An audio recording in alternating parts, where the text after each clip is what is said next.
The first time was when in August of 1939, when I went to Europe with the idea of going to school in Germany, and then the war started, and I went to Denmark, and then I stayed on in Denmark until the Nazi invasion of Denmark, and then went back to Germany, and then eventually got back to the States, but that was a little over a year. And so that was one period. Then I went back, and in September of 40, and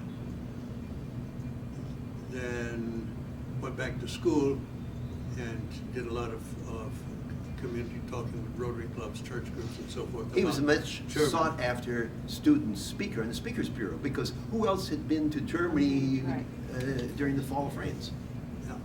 And so I was taking I was really concerned about the threat of Nazism internationally, and I had very dubious public almost everywhere I went that well, this is just some more propaganda that what you read in the newspapers is just trying to get us into another war, and isolationist Charles Lindbergh, Burton, H.K. Wheeler, isolationist. Henry Ford. L.K. Smith. Henry Ford to some extent too. He supported Lindbergh.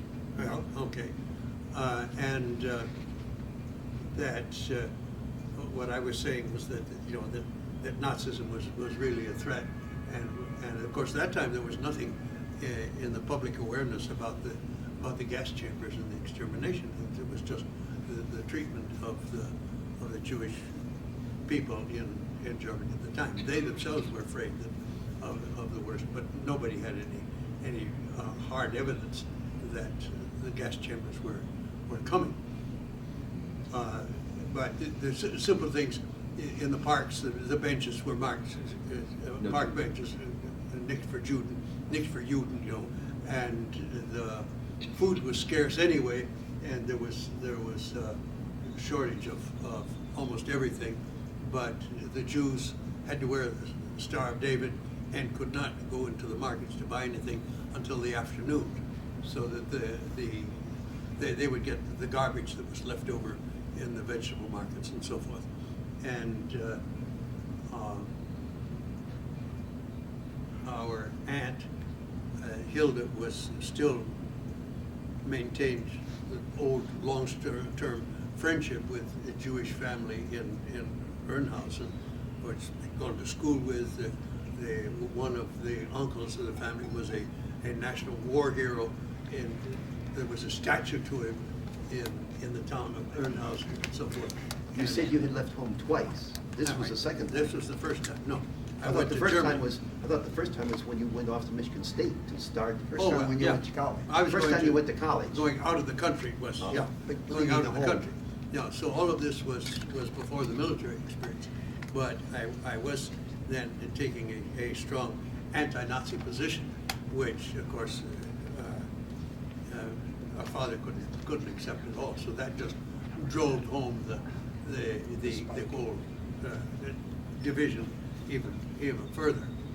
And I was contacted by families, Jewish families, who wanted me to help them learn English because they were still hoping to escape and get out of Nazi, which of course none of them ever made it. And when I left to go up to Sweden and Finland and that kind of thing, asked me to smuggle letters out to their relatives who were already out of the country in Sweden and Stockholm and so forth. So that was the extent of what I saw of the racist Nazism. Nothing of the gas chambers and so forth had come up yet, but that was enough to convince me that Nazism was not for us. And this was kind of letters you would write to your mother, and you ever know these kind of things? I didn't write very many. Well, after I got home, of course, I spoke, but no, I didn't write much then because you were still feeling that there was censorship along the way. I vaguely remember last time I had a family reunion and you told us a story about you like riding a bike out in the countryside to get away at night or something. I mean, this was a long time ago and just a in fragment Germany. of a story. Yeah. Well, I And- rode Train.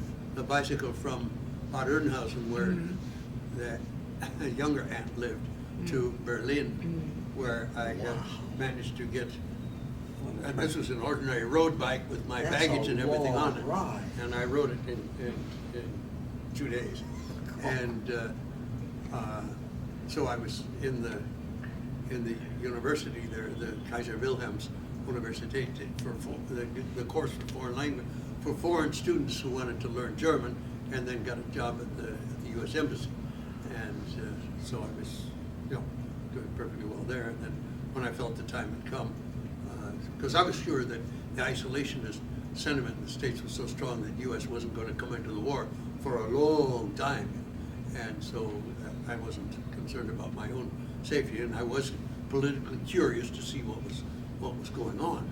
And then eventually went up to Sweden and Finland and got a boat that went.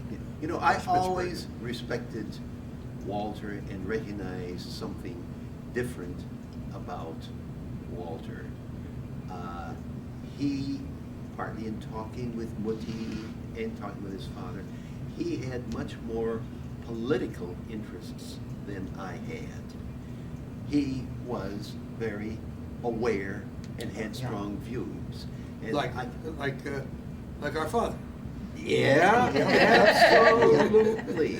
Except his political views went in another direction, but they were just as strong. And there was always the conflict between his interest in the political things and his interest in the technical things, by which he had to make a living.